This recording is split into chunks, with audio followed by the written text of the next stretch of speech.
लाख रुपए कोई छोटा अमाउंट नहीं है दोस्तों। इन्हीं फॉर्मूलाज का इस्तेमाल करके इन्होंने कहा है। मैं कोशिश करूंगा इन लोगों से आपको बाद में भी मिलवाने की।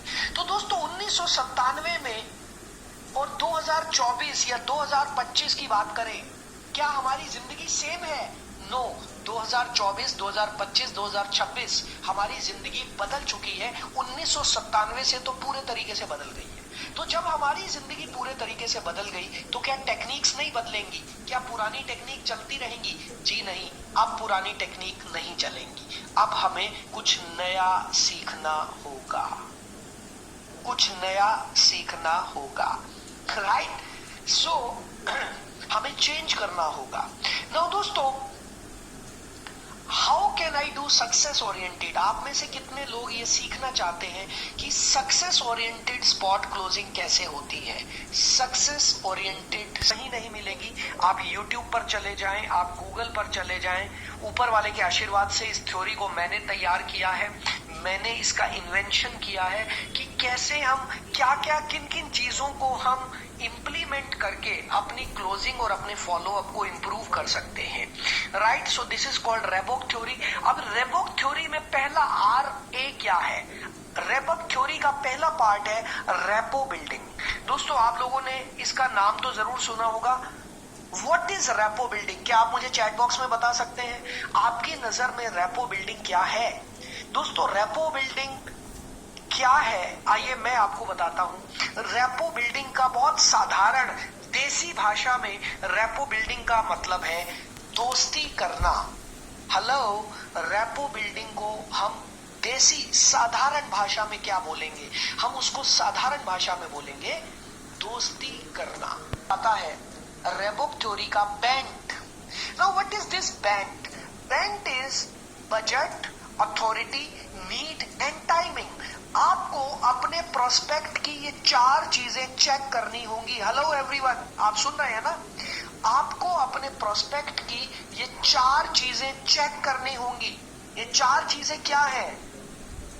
बजट। सबसे पहले आपको ये चेक करना है कि क्या इस बंदे का बजट भी है। आज मैं मान लेते हैं मर्सिडीज बेच रहा हूं, तो क्या जो बंदा साइकिल खरीदने जा रहा है, क्या आप कितनी भी ट्रेनिंग ले लो उसको मर्सिडीज बेच पाओगे? हेलो, जल्दी से चैट बॉक्स में बताएं। एक आदमी घर से निकला साइकिल खरीदने, आपने बहुत जबरदस्त ट्रेनिंग ले ली, एजुकेशन ले ली, क्या आप उसको मर्सिडीज बेच पाओगे? No, never. उसका बजट भी तो होना चाहिए। वो अपना घर भी बेच देगा, अपनी जमीनें भी बेच देगा, तो भी बेचारा वो नहीं खरीद पाएगा। तो हमें सबसे पहले ये देखना है कि हम जिस व्यक्ति का फॉलोअप कर रहे हैं, जिसकी क्लोजिंग करने जा रहे हैं, उसका बजट क्या है। बजट के बाद अथॉरिटी। हमें दूसरी चीज ये देखनी है कि क्या इस बंदे के हाथ में अथॉरिटी है या नहीं है। अथॉरिटी है या नहीं है, क्योंकि कई घरों में आप ये देखेंगे, अगर आप स्टूडेंट्स के साथ बिजनेस कर रहे हैं। अच्छा, आप में से कितने लोग ऐसे हैं जो स्टूडेंट्स को प्लान दिखाते हैं? जल्दी से चैट बॉक्स में मी लिखना, कितने लोग हैं ज्वाइन करा पाओगे। तो आपको ये जानना भी जरूरी है कि अथॉरिटी किसके हाथ में है। तीसरी चीज है नीड। जब भी आप कभी किसी का फॉलोअप करें तो आपको ये देखना जरूरी है कि सामने वाले की जरूरत कितनी है भाई। बट उसके बाद दोस्तों सही टाइमिंग का होना जरूरी है। मान लेते हैं आप किसी व्यक्ति को प्रेजेंटेशन दे रहे हैं, लेकिन उस समय पे उसका सिर दर्द हो रहा है। हेलो, ध्यान से सुनना। आप किसी व्यक्ति को प्रेजेंटेशन दे रहे हैं, लेकिन उसके सिर में बहुत तेज दर्द है, तो क्या ये सही समय है उसको प्रेजेंटेशन देने का? यस और नो, चैट बॉक्स में बताएं। नो। For objection handling.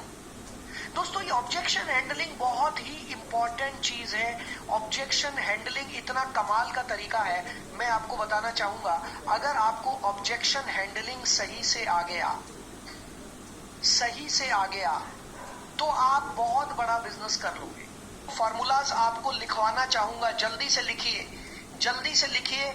मैं ऑब्जेक्शन हैंडलिंग के 1-2 फॉर्मूलाज आपको लिखवाना चाहता हूं, मुझे अभी अभी याद आया है, लिख लीजिए। सो ऑब्जेक्शन हैंडलिंग में ऑब्जेक्शन हैंडलिंग का पहला फॉर्मूला है put a question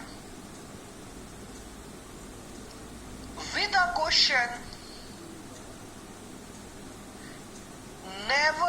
answer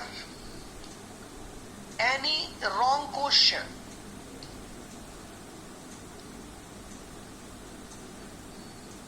Put a question with a question, never answer any wrong question.